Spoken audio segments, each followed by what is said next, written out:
제가 60이 넘었습니다. 모태신앙으로 태어나서 그 60년 평생을 거의 교회 중심으로 살았습니다. 교회를 다니면서 받은 축복이 너무 많습니다. 그런데 그 많은 축복 가운데 최고의 축복은 하나님의 은혜로 정말 기라성 같은 믿음의 용사들, 유인들을 만날 수 있었던 것입니다. 마치 히브리서 11장에 등장하는 믿음의 영웅들처럼 남들이 상상할 수 없는 위대한 믿음의 발자취를 남기고 하나님 나라를 위해서 엄청난 공헌을 한 수많은 사람들을 가까이서 볼 수 있는 축복을 누렸습니다. 그분들은 어떻게 보면 하나님 나라의 스타들이었습니다. 세상 연예인들 못지않은 인기와 부와 영향력을 가지고 게다가 영적인 권위까지 인정을 받는 정말 한 인생을 살면서 너무 멋진 인생이다 라고 감탄할 수밖에 없는 그런 사람들이었습니다. 그런데 지금 주위를 둘러보니 그들 중에 상당수가 보이지 않습니다. 정말 안타까운 것은 그들이 그렇게 한때 너무나도 위대하게 하나님 앞에 쓰임받다가 끝까지 완주하지 못하고 무너져 버린 것이 너무 뻔하고 새로울 것이 없는 이유들 때문이라는 것입니다. 이미 지난 2000년 동안의 교회 역사 가운데 하나님께 쓰임받던 사람들이 넘어지는 이유들을 보면 너무 뻔한 몇 가지 이유들 때문이었습니다. 그런데 그 앞에서 무너진 사람들을 보면서도 여전히 그 시험과 그 유혹 앞에서 이겨내지 못하고 똑같이 망하는 길을 가는 것을 보면 인간이 얼마나 무지한 존재이고 연약한 존재인지를 새삼 깨닫게 되는 것 같습니다.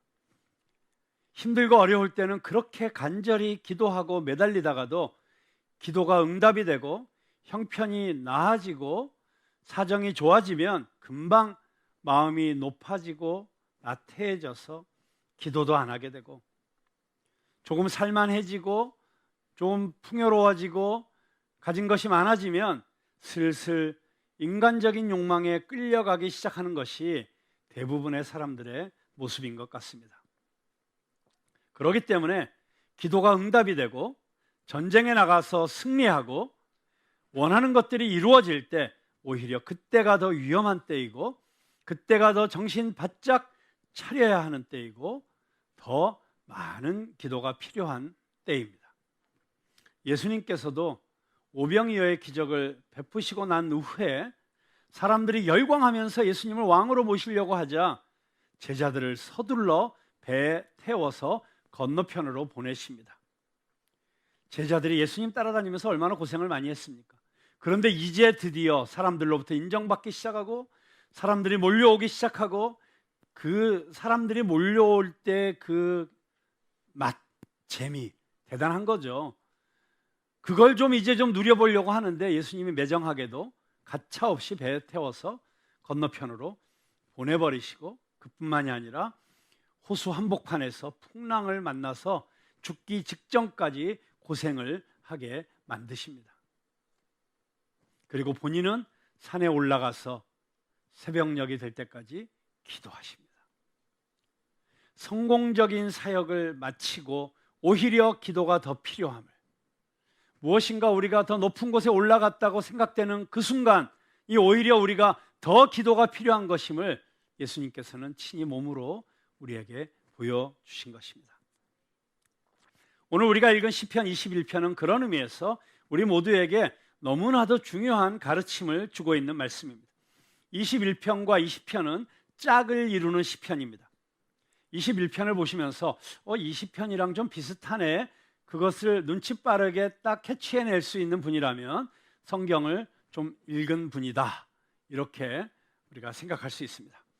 자, 20편에서 무슨 일이 있었습니까? 전쟁을 앞두고 왕이 제사를 드릴 때 백성들이 성막 밖에서 그 왕을 위해서 기도하는 내용을 우리가 지난주에 함께 공부했었죠. 정말 왕이 전쟁을 앞두고 제사를 드릴 때 그 왕을 위해서 백성들이 중보하는 것을 통해서 우리가 신앙생활을 할 때 중보기도가 얼마나 중요한 것인지를 다시 한번 깨달을 수가 있었고요. 저는 지난 한 주간 저 개인적으로 볼 때 너무나도 이 중보기도의 중요성을, 그리고 중보기도의 능력을 실감할 수밖에 없었습니다. 지난 주일 저녁 새벽 1시에 어머니께서 위독하셔서 입원하셨다는 문자를 받았습니다. 연세가 97세이신데 그 며칠 전까지도 정정하시던 어머님이 갑자기 염증이 생겨서 콩팥이 부어 소변을 보지 못하시고 그리고 의식을 잃으셔서 입원하셨는데 회복이 어려울 수도 있다, 그런 문자였습니다. 가슴이 철렁했습니다. 새벽 1시였지만 제가 염치를 무릅쓰고 페이스북에 중보기도를 요청을 했습니다. 그런데 놀랍게도 그 늦은 시간에 수많은 친구들이 기도합니다, 기도를 올려주시기 시작했습니다. 밤을 잊은 그대들이 그렇게 많다는 사실을 알게 되었습니다. 딴 때 같으면 안 자고 뭐하냐, 빨리 자라 라고 야단을 쳤을 텐데 그 시간은 안 자고 깨어있다가 중보기도 해주는 친구들이 너무 고마웠습니다. 그런데 그 기도들이 올라오는 것을 보면서 불안하고 떨리던 마음이 서서히 안정이 되고 평강이 찾아오기 시작했습니다. 그리고 그 다음날 아침에 생명의 삶을 펼쳤을 때 마침 본문 말씀이 중풍병자를 고치신 예수님의 이야기였습니다. 그리고 그 본문의 마지막 절은 내 침상을 들고 일어나 가라, 회복을 명령하시는 예수님의 말씀이셨는데 그 말씀이 저에게는 마치 기도의 응답처럼 다가왔습니다. 아, 고쳐주시겠구나, 회복시켜주시겠구나, 마음에 담대함이 생겼습니다. 그리고 이제 일주일이 지났습니다. 염증으로 부었던 콩팥이 가라앉았고 막혔던 배뇨관이 열렸습니다. 신장투석기도 제거를 했고 어제는 어머니와 전화 통화도 할 수 있었습니다. 할렐루야. 기도와 말씀이 우리 신앙생활에 있어서 얼마나 중요한 것이고 얼마나 우리 신앙생활의 승리를 위해서 핵심적인 것인지를 너무나도 절감하는 한 주간이었습니다. 제가 우리 성도님들 가운데도 기도해 주신 분들이 너무 많이 계신데 감사하는 의미에서 제가 오늘 선물을 하나 준비했습니다. 정말 귀한 영상이라 이건 언젠가 굉장히 특별할 때 써야지라고 제가 숨겨두었던 영상인데 그 영상을 오늘 우리 푸른나무교회 성도님들에게 감사의 선물로 공개하도록 하겠습니다. 목마른 자들아 다 이리 오라, 이곳에 오면 다 쉬리라. 그 다음에 아이고 아이고. 어머니 너무 좋아. 어머니 내가 대단하세요, 내 어머니. 어머니 목청을 닮았지? 어머니 대단하세요, 정말. 아니 근데 어쩜 그렇게 네, 95세 되셨을 때 저희가 찍은 영상입니다. 저렇게 완전히 회복은 아직 안 되셨지만 다시 저런 모습으로 찬양하시는 모습을 곧 여러분들에게 실시간으로 보여드릴 수 있을 것 같습니다.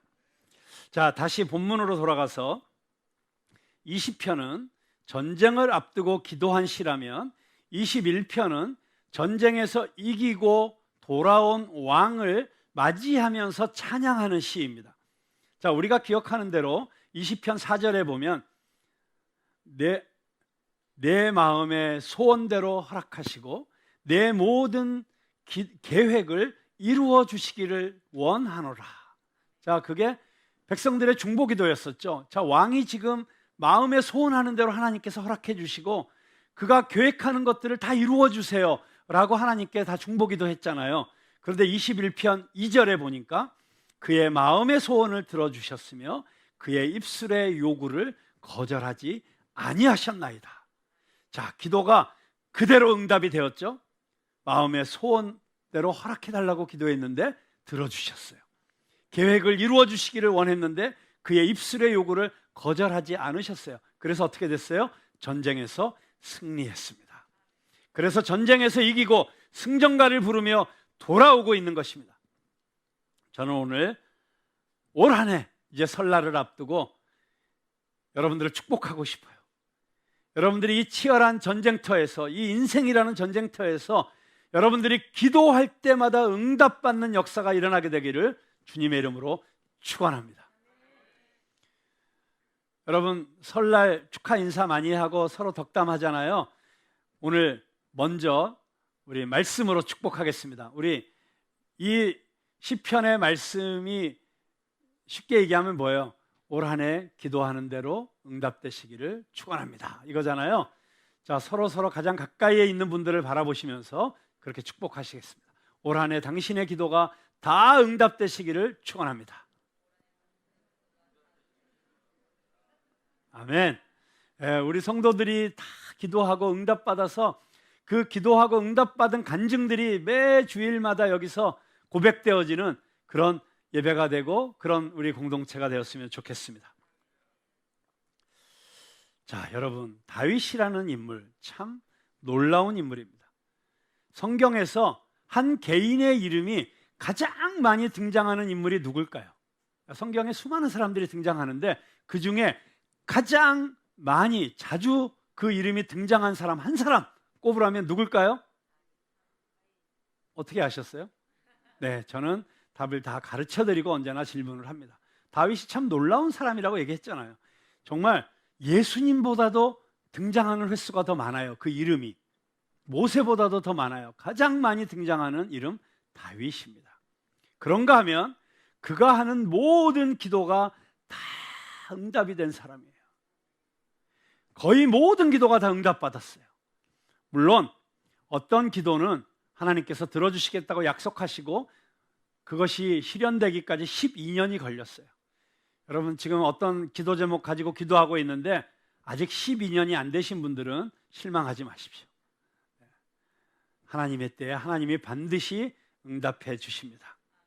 자, 그런데 다윗이 그렇게 놀라운 기도의 응답을 받을 수 있었던 가장 중요한 이유가 있어요.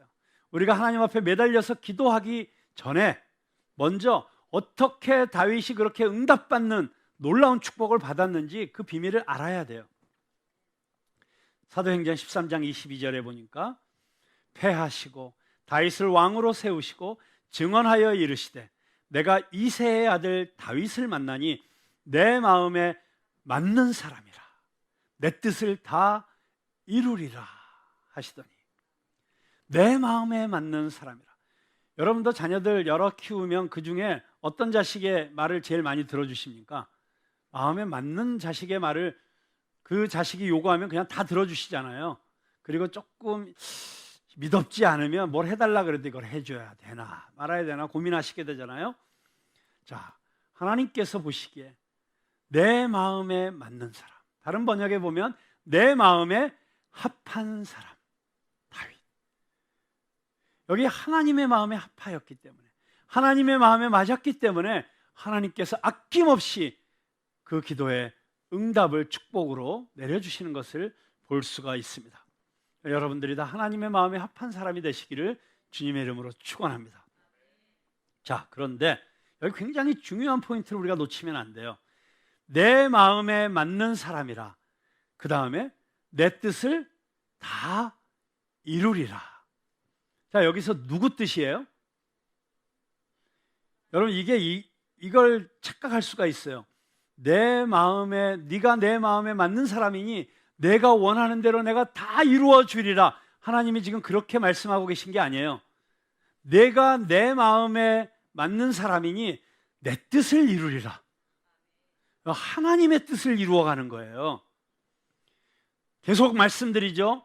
기도는 내 뜻을 관철시키는 것이 아니고 어떻게 해서든지 하나님의 팔을 비틀어서 내가 원하는 것을 받아내는 것이 아니고 기도를 통해서 내 뜻이 하나님의 뜻에 맞추어져 가는 것이라고. 여러분, 내가 원하는 대로 이루어지는 것이 다 축복이 아니라 주님의 뜻이 나를 통해서 이루어지는 것이 진정한 축복이라는 사실을 잊지 마시기 바랍니다. 하나님께서는 하나님의 백성들이 영적 전투에서 승리하는 하나님 나라의 용사들이 되기를 원하십니다. 여러분 믿습니까? 그러기 위해서는 시편 기자가 기도한 것처럼 나의 마음의 묵상과 나의 입술의 기도가 주께 연락되기를 원하나이다. 주님께 연락되는 기도를 드릴 수 있는 사람이 되어야 돼요. 여러분 모두가 그렇게 주님의 뜻에 합하고 주님의 뜻에 맞는 그런 기도를 드릴 수 있게 되어 모든 영적 전투에서 승리할 수 있게 되기를 바랍니다. 자, 그런데 그렇게 전쟁에서 승리하고 나서가 문제예요. 똑같이 왕으로서 전쟁에 나가 승리했지만 사울은 자기를 위한 기념비를 세웠어요.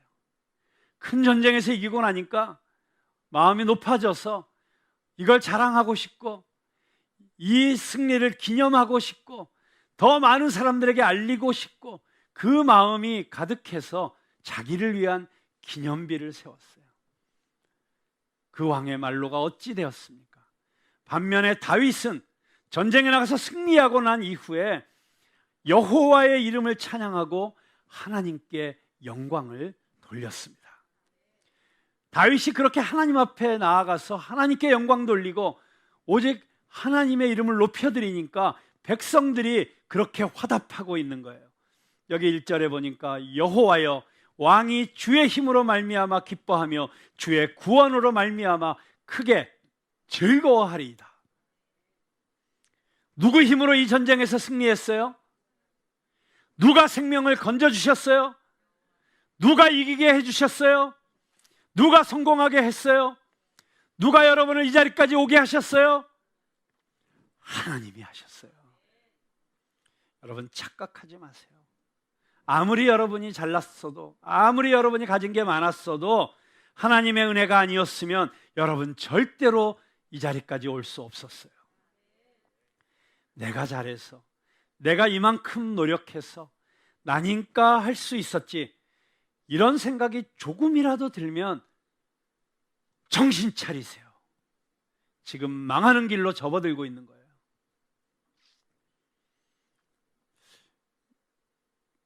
저는 뭐 이름도 없는 별 볼 일 없는 목사지만 그래도 가끔 저한테 이런 얘기 하시는 분들이 있어요.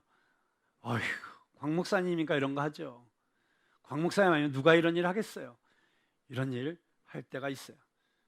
이런 얘기들 하면 마음속으로 아유, 입술로는 주님이 하셨어요. 제가 하는 게 뭐 있어요. 이렇게 말하면서도 그런가? 뭐 하는 생각이 들 때가 있어요. 근데 여러분 성도들이 신앙생활하면서 목회자도 마찬가지고 성도들도 마찬가지고 교회에서 특별히 봉사 많이 하는 사람들 잘 들으세요. 세상에서 제일 무서운 게 자기의예요. 봉사도 다 해요. 전도도 열심히 해요. 헌금도 많이 해요. 그런데 그 모든 게 결론이 자기의를 드러내는 거예요. 하나님이 기뻐하시지 않습니다. 하나님이 받지 않으십니다. 열일 다 하고도 저는 무익한 종입니다. 마땅히 할 바를 했을 뿐입니다. 그렇게 진심으로 고백할 수 있어야 합니다. 조금만 칭찬받으면 우쭐해지고 사람들이 알아봐 주지 않으면 벌써 섭섭해지고 이런 증세들이 나타나기 시작하면 여러분 정신 차리셔야 됩니다. 오직 우리는 사도 바울과 같이 나의 나된 것은 다 하나님의 은혜라 그렇게 고백할 수 있어야 됩니다. 그렇게 우리가 하나님의 은혜를 고백할 때 하나님께서 우리를 더 붙잡아 주시고 우리를 더 지켜주시고 우리로 하여금 끝까지 승리할 수 있도록 우리와 함께 하시는 것입니다. 여러분 이 시간 그렇게 다 함께 이 모든 것이 다 하나님의 은혜라 같이 고백하시지 않겠습니까?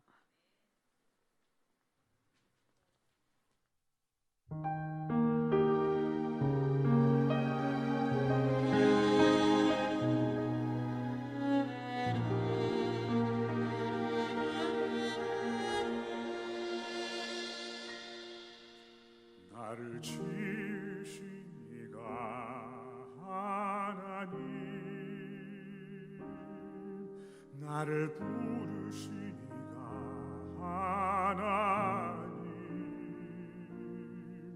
나를 보내시니도 하나님,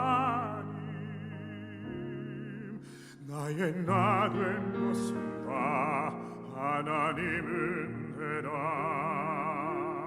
나의 달려갈 길 나가도록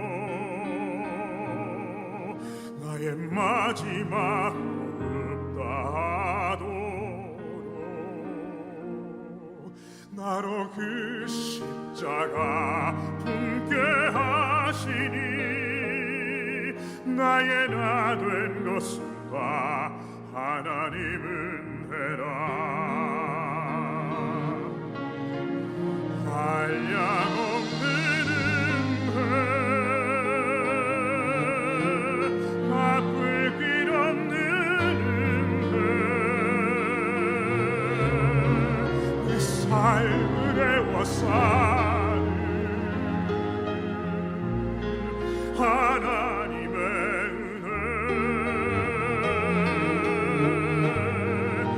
나 조저함 없이 그 땅을 밟음도 나를 붙드시는 하나님의 은혜.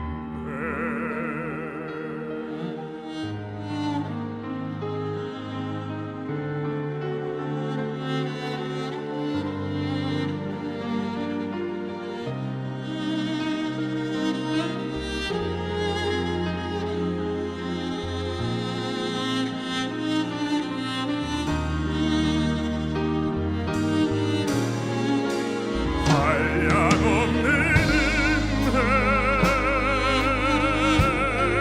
갚을 길 없는 은혜, 내 삶을 애워 사는 하나님의 은혜. 나 조저함 없이 그 땅을 밟음도 나를 붙드시는 하나님의 은혜. 한량없는 은혜, 갚을 길 없는 은혜, 내 삶을 애워 사는 하나님의 은혜. 나 조저함 없이 그 땅을 밟음도 나를 붙드시는 하나님의 은혜. 나를 붙드시는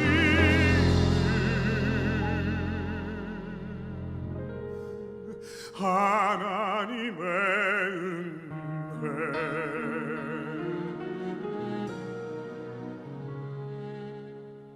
나를 지으신 이가 하나님, 나를 부르신 이가 하나님, 나를 보내신 이도 하나님, 나의 나 된 것은 다 하나님 은혜라.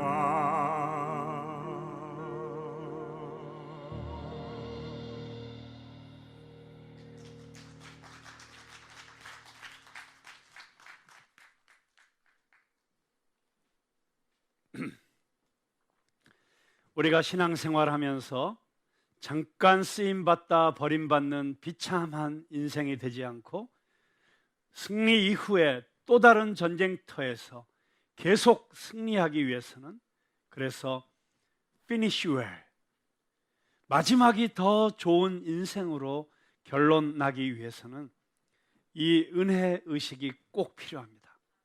이 모든 것이 다 하나님의 은혜입니다. 주님이 하셨습니다.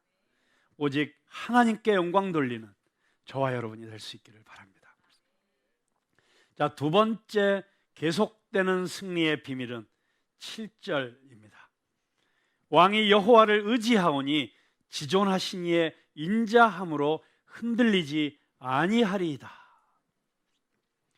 여기 1절부터 6절까지는 백성들이 왕의 승리를 인하여, 그리고 하나님께서 얼마나 왕을 존대하시는지를 보면서 기쁨에 가득 차 노래하는 것이라면, 여기 이 7절은 마치 20절에서 왕이 제사를 마치고 나올 때 제사장이 왕에게 승리를 예언한 것처럼 또다시 제사장이든지 선지자이든지 누군가가 하나님의 입장에서 이 왕을 향하여 선포하는 메시지라고 할 수 있습니다. 그 메시지의 내용이 무엇입니까? 왕이 여호와를 의지하오니.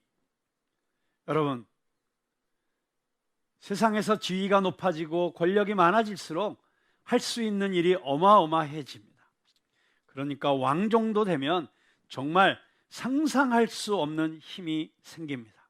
그 부와 명예와 권력은 어마어마합니다. 그런데 그렇게 모든 것을 가지고 모든 것을 누리고 자기가 원하는 모든 것을 할 수 있게 된다면 여러분 행복할까요? 어떤 의미에서는 다윗보다 더 큰 영화를 누린 솔로몬 왕이 인생의 결론을 뭐라고 내렸습니까?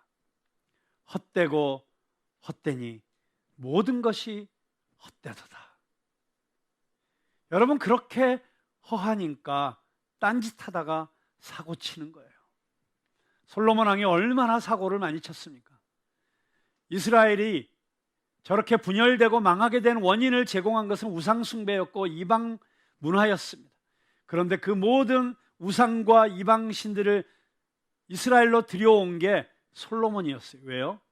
그 이방 여자들 데려다가 후궁으로 삼느라고. 이 세상의 권력의 정점에 올라가서도 허하니까 방탕하게 살다가 망가지는 권력자들을 우리도 우리 눈앞에서 늘 보고 있지 않습니까? 여러분, 왕으로서 그 지위와 힘과 돈에 의지하면, 그리고 그것들로 만족하고 사는 사람은 반드시 망하게 되어 있습니다. 그런데 여기 7절에 등장하는 왕은 어떤 왕입니까? 여호와를 의지하오니. 여호와를 의지하오니 지존하신 이의 인자함으로 흔들리지 아니하리로다. 자, 지존하신 이, 지존이라는 게 뭡니까? 지극히 존귀하신 분, 가장 높으신 분, 모든 왕들의 왕이신 분, 그분께서, 바로 여호와 하나님 그분께서 그의 인자하심으로, 긍휼하심으로, 사랑하심으로 지켜주시고 보호하시기 때문에 흔들리지 않는다는 것입니다. 자, 이 7절 말씀을 신약 시대를 살고 있는 우리들의 고백으로 바꾸면 아마 이런 찬송이 되지 않을까 싶습니다. 우리들은 약하나 예수 권세 많도다. 내가 연약할수록 더욱 귀히 여기사 높은 보좌 위에서 낮은 나를 보시네. 약할 때 강함 주시네. 나의 보배가 되신 주 나의 모든 것. 그렇습니다. 주님 앞에 나갈 때 우리는 가장 연약한 모습, 가장 낮은 모습으로 나아가는 것입니다. 내가 힘이 빠져야 주님께서 마음대로 쓰실 수 있습니다. 여러분, 내 힘이 조금이라도 남아서 내 식으로, 내 힘으로, 내 방법으로, 내 재주로 하려고 하면 주님의 능력이 온전히 드러날 수가 없습니다. 그런데 내가 완전히 힘을 빼고 주님께서 마음껏 나를 쓰시도록 내어드리면, 주님이 일하시기 시작하면 상상할 수 없는 일이 일어나기 시작합니다. 여러분, 조금 있다고 돈의 힘에 의지하지 마세요. 남들보다 더 뛰어난 재능을 가졌다고 그 재주 믿지 마세요. 하나님이 가져가시면 한순간이에요. 우리가 계속되는 영적 전쟁에서 승리하기 위해서는 딱 한 가지만 있으면 됩니다. 다윗은 아직 예수님을 알지 못했기 때문에 이렇게 고백했죠. 여호와는 나의 목자시니 내게 부족함이 없으리로다. 부족함이 없으리로다. 전쟁에 나가서 싸움을 할 때도, 나라를 다스릴 때도, 어떤 상황 속에서도 부족함이 없는 은혜, 그거면 된 거 아닙니까? 그런데 그런 놀라운 은혜를 누리기 위해서, 그런 놀라운 축복을 누리기 위해서 딱 한 가지 조건이 있습니다. 여호와는 나의 목자시니. 하나님이 내 목자이시면 끝나는 거예요. 그런데 그 하나님께서 친히 인간의 몸을 입고 이 땅에 오셨습니다. 그래서 이제 우리는 이렇게 고백할 수 있습니다. 예수님 한 분이면 충분합니다. 여러분, 이것이 여러분의 고백이십니까? 정말이십니까? 한번 그러면 힘차게 한번 고백해 보시죠. 예수님 한 분이면 충분합니다. 이 고백이 언제나 우리 입술에서 떠나지 않게 되기를 바랍니다. 베드로가 성전 문 앞에서 구걸하고 있는 안전뱅이에게 다가가서 이렇게 선포했습니다. 은과 금은 내게 없어도 내게 있는 건 내게 주노니 곧 나사렛 예수의 이름으로 일어나 걸으라. 여러분, 은과 금이 아니라 예수 그리스도의 이름이 우리를 일어나게 하는 것입니다. 예수 그리스도의 이름의 능력이 우리로 펄쩍펄쩍 뛰며 찬양하는 능력을 우리에게 주는 것입니다. 여러분, 지금 무엇을 구하고 계십니까? 진정 우리로 생의 마지막 순간까지 finish well 할 수 있도록, 내가 믿음의 선한 싸움을 다 싸우고 달려갈 길을 마치고 다 이루었다 십자가에서 선포하신 예수 그리스도의 그 선언처럼 주님께서 주신 인생 다 마쳤습니다. 이 모든 것이 은혜였습니다.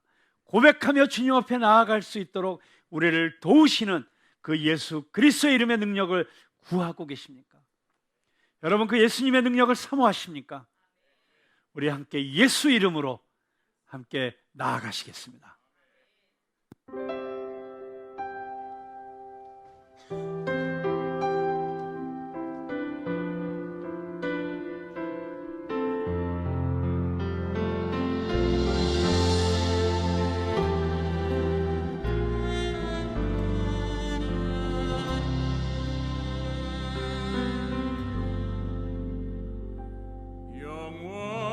영원한 생명을 내게 주신 예수, 날 위해 죽으신 그 사랑 알겠네. 십자가 구원이 나의 소망이라.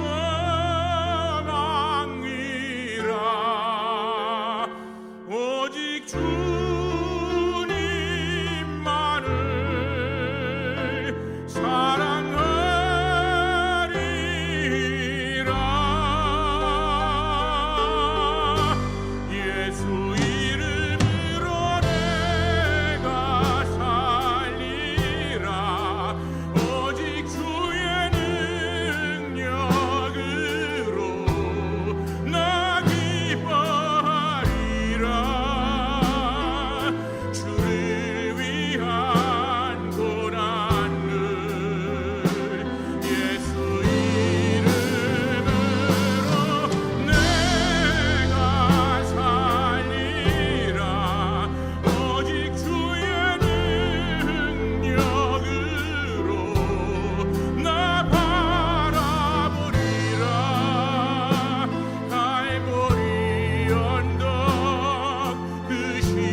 최후 승리를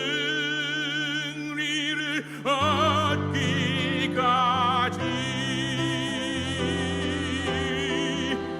주의 십자가 사랑하리.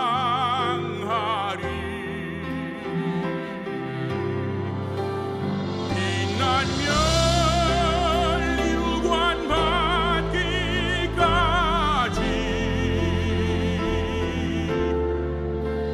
험한 십자가 붙들겠네.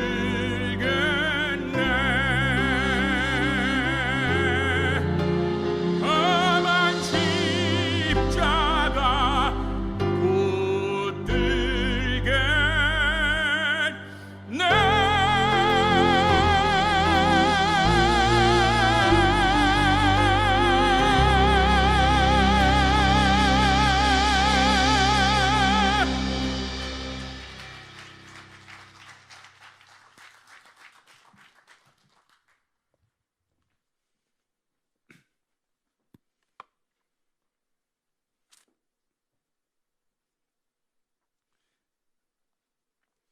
그냥 이 대목에서 축도하고 딱 예배를 마치면 최고인데 굳이 여기서 더 설교를 하는 게 꼭 십자가를 지는 일이었습니다.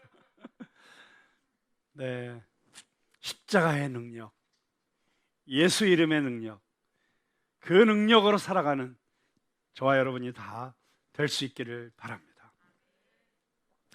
저도 그렇게 살고 싶습니다. 그리고 지금도 너무나도 많은 성도들이, 그리고 또 제 주변에서 제가 바라보는 너무나도 귀한 사역자들이 그렇게 살아가려고 몸부림치는 것을 봅니다. 물론 쉽지 않은 길입니다. 이 코로나로 인해, 그리고 부의 사회적 양극화로 인해 주님만 믿고 예수 이름만 의지하여 산다는 것이 점점 더 어려워져 가는 것이 현실입니다. 제가 무척 사랑하고 존경하는 후배 목사 부부가 이런 글을 올렸더라고요. 참고로 말씀드리면 이 부부는 목사, 남편과 아내가 다 목사인데 남편 목사는 청소년 사역을 위해서 교회 목회를 하지 않고 있고, 부인 목사는 성폭력 피해자들을 위해서 상담도 해주고 법정 싸움도 해주는, 정말 한국 교회 안에 꼭 필요한 사역인데 돈은 안 되는 그런 분야에서 일을 하고 있습니다. 청소년 사역, 다음 세대 사역 꼭 필요한 줄은 누구나 알지만 아무나 할 수 없는 사역입니다.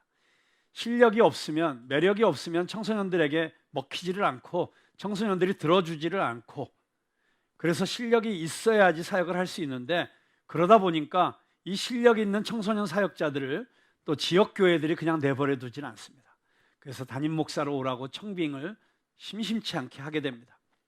그런데 아무리 열심히 일을 해봤자 미래가 보장되지도 않고 재정적으로 넉넉할 수도 없는 청소년 사역을 하다가 그래도 집도 주고 차도 주고 은퇴 연금도 들어주는 이런 교회 목회 담임 목사 자리에 스카웃 제의가 들어오면 그걸 거절하고 나는 끝까지 이 길 갈 거야 하는 게 쉬운 일은 아닙니다.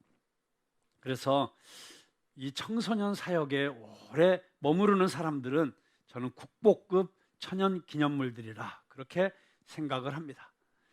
네, 그런 관점에서 이 부부가 다 그런 국보급 천연 기념물들인데, 그 부인 되는 목사가 이런 글을 올렸어요. 부동산입니다.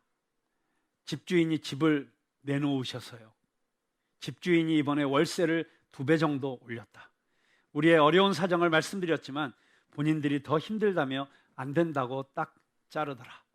일단은 정부가 내놓은 부동산 정책을 신뢰하며 거품이 가라앉길 기다리고 있지만 당장 5월에 집을 비워야 하는데 하필 이런 상황에서 이사를 가야 하다니 속이 쓰리고 아픈 건 사실이다. 그래도 다행인 건 남편이나 나나 이런 걸로 큰 걱정을 안 하는 스타일이라 웃으면서 괄호 열고 물론 욕도 살짝 첨가해서 집을 알아보고 있는데, 와, 우리가 정말 가난한 건지 아니면 우리나라에 부자가 많은 건지 갈 수 있는 집이 없다.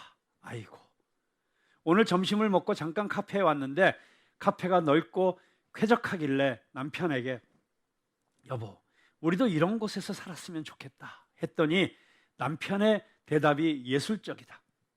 내가 너를 위해서 천국에 으리으리한 집을 준비했어. 그러니 걱정 마. 너는 죽기만 하면 돼. 죽기만 하면 된다고. 야이, 그리고 알아볼 수 없는 그냥 시읍 비읍 뭐 이런 글자를 써놨어요. 어이가 없어서 빵 터져서 한참 웃고 있는데 순간 갑자기 등골이 오싹해지는 생각이 스쳤다. 근데 천국엔 갈 수 있겠지? 주님, 저희는 어디로 가야 할까요? 우픈 현실, 하하하. 제가 이런 댓글을 달았습니다. 갑자기 눈물이 핑 돕니다. 이럴 때는 사람 복만 주시고 돈복은 한 번도 주신 적이 없는 하나님께 약간 섭한 생각이 들기도 합니다. 한국교회에 돈이 없는 건 아닌데 그 돈이 다 어디로 흘러가고 있는지 모르겠어요. 이렇게 한국교회의 다음 세대 사역자들과 찬양 사역자들과 문화예술인들과 등등등 저들이 마음껏 사역에 전념할 수 있도록 아파트 한 동이라도 한국교회가 연합해서 지으면 너무 좋겠는데, 그 글을 쓰고 나서 제가 또 일 잘 저지르고 상상력이 뛰어난 건 다 아시잖아요. 바로 그림을 그리기 시작했습니다. 한국교회 안에 아무도 알아주지 않아도 자기 길을 묵묵히 가는 이런 청소년 사역자들, 찬양 사역자들, 문화예술 사역자들을 위한 아파트를 한 채 한국교회가 연합하여 경기도 파주나 광주 정도에 지어야겠다. 그리고 상상을 시작하니까 이게 뭐 아파트 한 동 지으려니까 생각할 게 너무 많은 거예요. 그래서 밤이 막 꼬박 새지려고 하는데 갑자기 이런 생각이 들었습니다. 일단 주일 설교부터 잘해라. 그런 상상할 시간에 말씀 더 열심히 공부하고 기도 더 많이 해서 은혜로운 설교를 하면 성도들이 더 많이 모이게 될 것이고, 그러면 푸른나무교회 단독으로라도 그런 일을 할 수 있는 실력이 생길 거 아니냐. 교회를 먼저 부흥시켜라. 이게 주님이 주신 생각인지 세상적인 성공 방정식인지 헷갈리는데, 근데 그 다음에 드는 생각은 확실히 주님이 들려주신 음성 같아요. 일단 다음 주 안으로 두 부부를 초대해서 근사한 식당에서 밥을 사라. 그리고 설 선물로 이디오피아에서 비행기로 직수입한 커피를 선물해라. 그건 제가 즉각적으로 순종을 하기로 했습니다. 중요한 건 이 젊은 목사 부부가 우프게 쓰긴 했지만 저는 그 글에 우리 모든 그리스도인들의 가장 중요한 승리의 비밀이 담겨 있다고 생각합니다. 시편 21편 오늘 읽은 말씀은 제왕시라고도 하고 메시아시라고도 해서 장차 오실 메시아의 영광스러운 모습을 예언하는 시라고 보는 학자들이 많습니다. 정말로 이 시에서 보면 하나님께서 영광스럽게 왕을 맞이하시고 영화와 존귀로 옷 입히시고 순금으로 관을 씌우시고 마치 메시아의 대관식과 같은 그런 장엄한 시라고 할 수 있습니다. 그런데 이 영광스러운 메시아의 대관식 모습이 잠깐 드러난 곳이 누가복음 3장 20절과 21절에 있는 예수님이 세례 받으시는 장면이죠. 예수님께서 세례를 받으실 때 하늘이 열리고 하나님께서 이는 내 사랑하는 아들이요 내가 기뻐하는 자라 라고 선포하시는 이 모습을 예수님의 메시아 대관식이라고 보는 성경학자들이 많습니다. 네, 그리고 그때 이는 내 사랑하는 자요 내 기뻐하는 자라 라고 하는 이 선포가 예수님을 통해서 우리 모든 선택받은 하나님의 백성들, 그리스도인들에게 주어지는 하나님의 축복의 선포라고 우리는 받아들일 수 있습니다. 네. 그런데 바로 이 예수님을 통해서 내 사랑하는 아들, 내 기뻐하는 자라고 그렇게 말씀해 주신 이 모든 구원받은 하나님의 백성들이 정말로 이 영광스러운 대관식을 하는 그날이 언제인가? 바로 주님 다시 오시는 날, 우리가 하나님의 보좌 앞에 서게 되는 그날, 우리 모두는 이 놀라운 축복을 누리게 될 것이고 하나님 앞에서 영원히 찬송하면서 영원한 생명을 누리게 될 것입니다. 천국에 대한 확실한 소망, 이 소망을 가지면 우리는 어떤 상황 속에서도 승리할 수 있습니다. 가끔 넘어지고 우울해지고 힘들 수 있습니다. 어쩔 수 없습니다. 이미 주님께서 다 이루시고 승리하셨지만 그것이 아직 완성되지 않았기 때문입니다. 여전히 우리는 이 힘든 세상 걸어가야 됩니다. 그럼에도 불구하고 우리는 하늘에서 우리를 향해서 두 팔 벌리고 기다리시는 그 하나님께서 우리를 영화와 존귀로 옷 입혀주시고 찬란히 빛나는 면류관을 씌워주시기 위해서 기다리고 있다는 그 사실을 믿음의 눈으로 바라보면서 오늘 우리가 걸어갈 때 우리에게 약속되어져 있는 최후의 승리, 여러분 그렇습니다. 우리는 이미 승리한 사람들입니다. 최후 승리가 약속되어 있기 때문에 어떤 상황 속에서도 두려워하지 마십시오. 쫄지 마십시오. 기죽지 마십시오.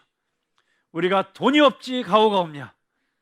최소한 하나님의 자녀들은 이런 배짱을 가지고 있어야 됩니다. 주님이 우리에게 주신 약속의 말씀을 기억하십시오. 볼지어다 내가 세상 끝날까지 너와 함께 할 것이다. 우리는 예수님을 통해 하나님의 자녀로 선택받은 자들입니다. 다윗은 존귀한 자였습니다. 그러나 여러분 아십니까? 우리 모두는 예수 그리스도 안에서 다윗보다도 더 존귀한 사람들입니다. 우리는 다윗보다도 더 큰 자들입니다. 안 믿어지세요? 예수님께서 뭐라고 말씀하셨어요? 여자의 몸에서 난 자 중에 세례 요한보다 더 큰 자가 없다. 그러니까 구약의 인물들 가운데 세례 요한보다 더 큰 자가 없는 거예요. 그렇죠? 그러니까 다윗도 세례 요한보다 작잖아요. 그런데 예수님이 그 다음에 뭐라 그러셨어요? 근데 천국에서는 세례 요한이 저 지극히 작은 소자 하나보다도 작은 자이다. 여러분 이게 예수 그리스도 안에 있는 구원받은 백성의 특권이고 축복이에요. 하나님께서 우리를 그렇게 인정해 주시는 거예요. 왜요? 예수님 때문에.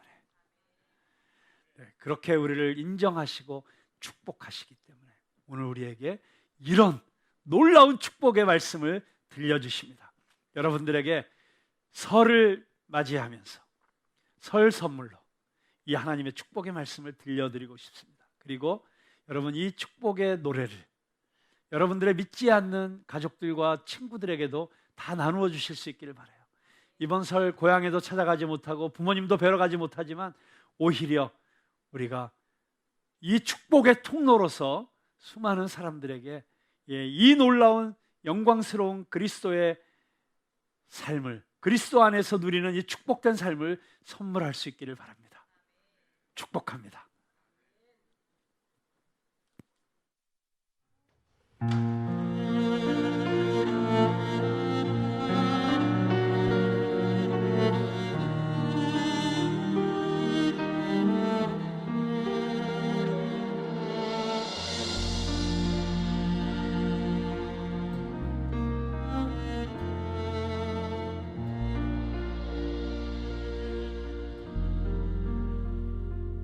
나의 은총을 입으리여 너를 안노라.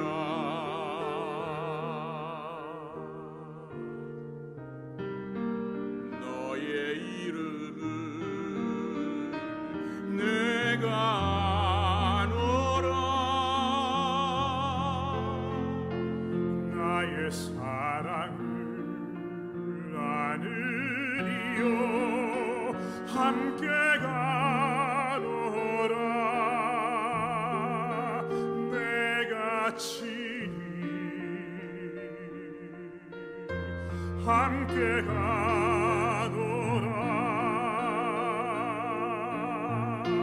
내가 너로 변개하며 나의 모든 사람으로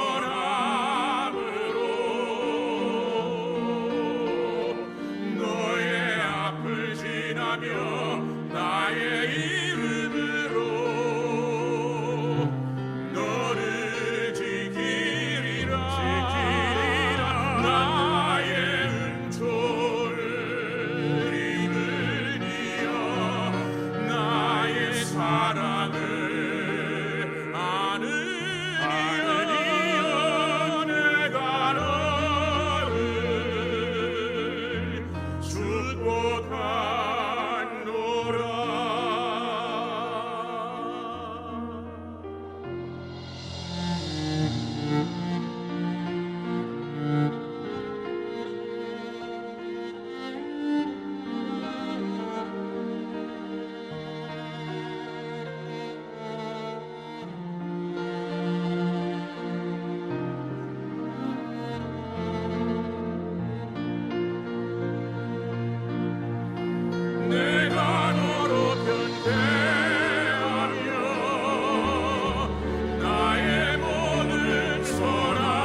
그렇습니다.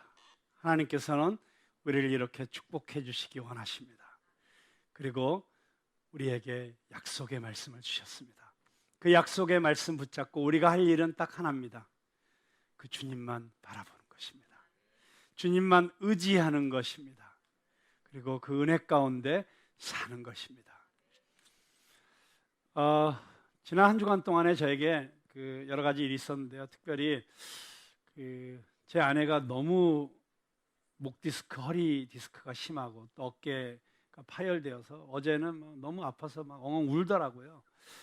그래서 급하게 병원을 데리고 갔는데 그 병원에서 원장님께서 아유 기왕 오셨는데 목사님도 엑스레이 한번 찍어보시고 가세요.